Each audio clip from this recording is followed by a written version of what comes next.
देखो, मैं ये जानता हूँ ये टॉपिक अनकंफर्टेबल है, लेकिन एक सवाल है जो काफी लोग सोचते हैं पर बोलते नहीं। अगर बिहार के लोग इतने टैलेंटेड हैं, आईएएस, आईपीएस में टॉप करते हैं, इंजीनियरिंग में, मेडिकल में, देश के सबसे बड़ी कोचिंग इंडस्ट्री बिहार से है, तो बिहार आज भी सबसे नीचे क्यों है? Literacy rate bottom 3, per capita income bottom 3, infrastructure bottom, health indicators bottom. मैं ये वीडियो बिहार को इंसल्ट करने के लिए नहीं बना रहा। मैं खुद जानता हूँ कितने कैपेबल लोग बिहार से आते हैं, मेरे कॉलेज में, मेरे ऑफिस में, हर जगह। लेकिन कैपेबल लोग होने से स्टेट डेवलप नहीं होती, सिस्टम से होती है। और बिहार का सिस्टम कहाँ फेल हुआ ये समझने की जरूरत है, बिना गुस्से, बिना स्टेरियोटाइप, बिना agenda.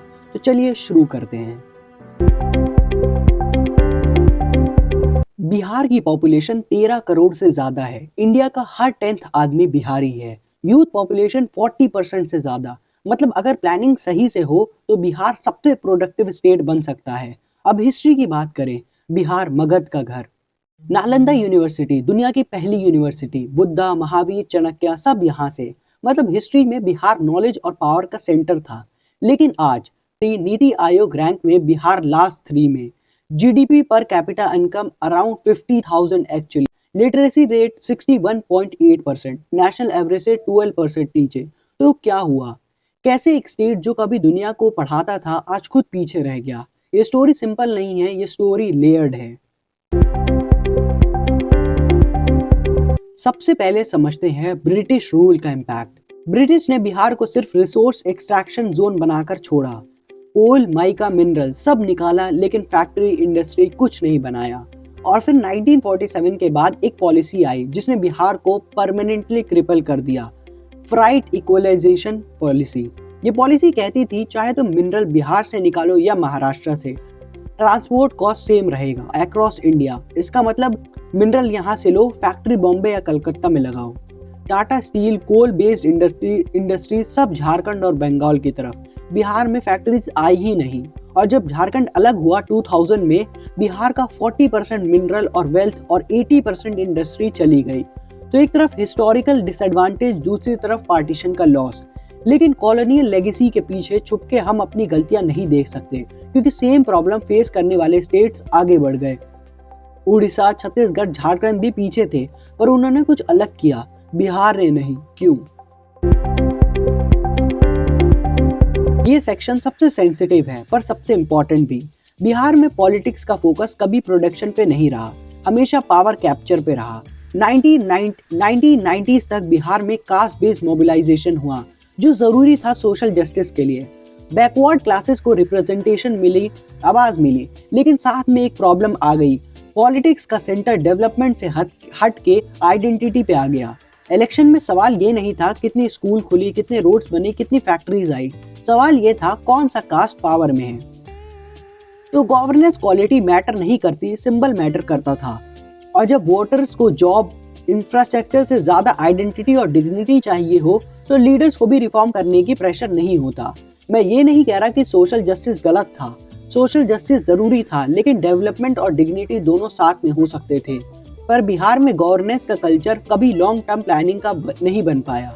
Short term win, populism और सर्वाइवल पॉलिटिक्स, ये चलता रहा। और 15-20 साल तक ऐसा चले, सिस्टम टूट जाता है। Teacher absent, police corrupt, offices non functional.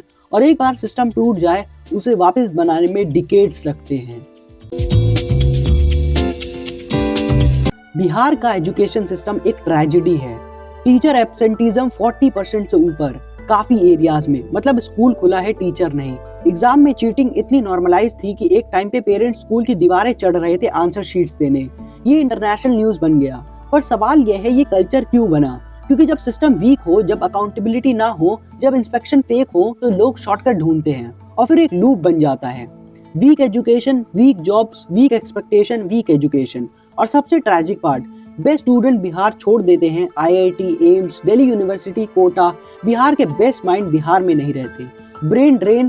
तो जो स्टेट खुद को बिल्ड करना चाहिए वो बाहर जा रहे हैं, क्योंकि बिहार में अपॉर्चुनिटीज नहीं है। अब बिजनेस एंगल समझते हैं। कोई भी कंपनी बिहार में इन्वेस्ट करने से क्यों डरती थी?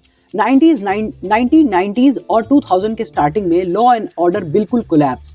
किडनैपिंग, एक्सटॉर्शन इतनी कॉमन थी कि बिहार का इमेज ही डेंजर का बन गया। अब बिजनेस में इमेज मैटर्स। अगर एक स्टेट का नाम सुनते ही डर लगेगा तो फैक्ट्री क्यों लगाओगे? Even when law and order 2005 के बाद इम्प्रूव भी हुआ, तब भी परसेप्शन नहीं बदली। इन्वेस्टर कहते थे बिहार नहीं यार, रिस्की है, और ये परसेप्शन लगभग डिकेड भर तक रहता है। Trust deficit. कंपेयर करो गुजरात, महाराष्ट्र, वहाँ बिजनेस फ्रेंडली इमेज डिकेड से बिल्ड हुआ, बिहार में वो कभी बना ही नहीं। बिहार की एक और फंडामेंटल प्रॉब्लम है ज्योग्राफी। रिवर्स, गंगा, कोसी, गंडक सब पास है बिहार, पर ब्लेसिंग नहीं, कर्ज बन गई। हर साल flood, crops destroy, road destroy, school close. मतलब फार्मिंग से पैसा नहीं बन रहा। एंड कनेक्टिविटी, रेलवेज थी पर हाईवेज, एक्सप्रेसवे बहुत लेट बनी।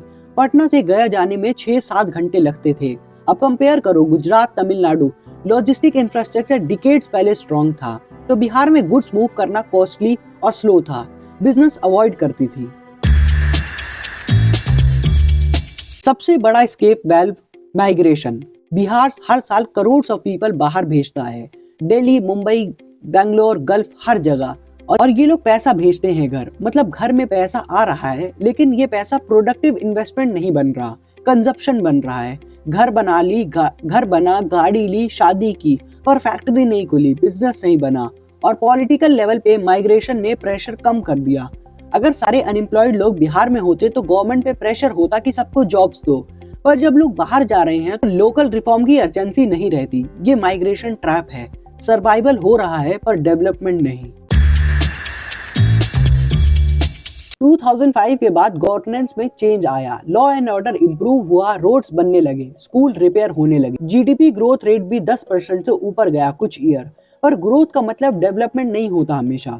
जॉब्स नहीं बने, मैन्युफैक्चरिंग सेक्टर नहीं बढ़ा, प्राइवेट इन्वेस्टमेंट नहीं आई स्केल पे। क्यों? क्योंकि स्ट्रक्चरल रिफॉर्म्स नहीं हुए। Land acquisition law complicated, labour laws rigid, bureaucracy slow, power supply unreliable. तो परसेप्शन थोड़ा बदला पर इकोसिस्टम नहीं बदला, और बिना इकोसिस्टम के सस्टेनेबल डेवलपमेंट नहीं होती। तो अब रियल टॉक, बिहार की फेलियर किसी एक की नहीं है, ये सिस्टम फेलियर है। पॉलिटिशियन ने गलत प्रायोरिटीज रखी, ट्रू, पर वोटर्स ने भी फ्रीबीज और सिंबलिज्म को डेवलपमेंट से ज्यादा वैल्यू दिया, ट्रू। ब्यूरोक्रेसी ने काम नहीं किया, ट्रू, पर सोसाइटी ने भी अकाउंटेबिलिटी डिमांड नहीं की, ट्रू। यहाँ गलती एक की नहीं, यहाँ फेलियर सिस्टम का है, और इस सिस्टम में सबकी रोल है, leaders, voter, official, media, everyone. मतलब ये ब्लेम गेम से सॉल्व नहीं होगा, ये कलेक्टिव ओनरशिप से सॉल्व होगा। लेकिन वो माइंडसेट अभी भी नहीं हुआ। अभी भी फोकस यही है, कौन जीतेगा, नॉट क्या बनेगा। एक लास्ट कंपैरिजन, उत्तर प्रदेश, उड़ीसा, मध्य प्रदेश, ये भी पीछे थे, लेकिन इन्होंने कुछ चेंज किया। UP, expressways, metro, investor summit, law and order focus. Orissa, disaster management, steel and mining policy reforms. MP, agriculture marketing reforms, infrastructure push. Bihar में कंटिन्यूटी नहीं आई। एक गवर्नमेंट आई, कुछ शुरू करेगी, नेक्स्ट गवर्नमेंट बदल देगी। लॉन्ग टर्म विजन का कल्चर नहीं बना, और बिना कंटिन्यूटी के स्टेट बिल्डिंग नहीं होता। अब सॉल्यूशन की बात, पर मैं तुम्हें फॉल्स होप नहीं दूंगा। बिहार को फिक्स करना डिकेड्स का काम है, लेकिन स्टार्ट करना होगा। Number 1, education reform, ground level. Teachers को अकाउंटेबल बनाओ, टेक्नोलॉजी यूज करो, रिजल्ट बेस्ड इंसेंटिव्स दो। Number 2, local industry, small scale से शुरू करो, food processing, handicraft, agro based industry. Bihar में पॉसिबिलिटी है। नंबर 3, गवर्नेंस कंटिन्यूटी, जब पॉलिसी शुरू हो उसे कंटिन्यू करो, इलेक्शंस के बाद सब कुछ बदल मत दो। नंबर 4, वोटर इंसेंटिव चेंज करो, फ्रीबी से ज्यादा जॉब, स्कूल, हॉस्पिटल पे वोट दो। ये माइंडसेट शिफ्ट सबसे मुश्किल है पर सबसे जरूरी। और सबसे इम्पोर्टेंट, डिनाइल से बाहर आओ। बिहार ठीक है, मीडिया गलत दिखाता है, ये नैरेटिव खतरनाक है। प्रॉब्लम एक्नॉलेज करो, तभी फिक्स होगा।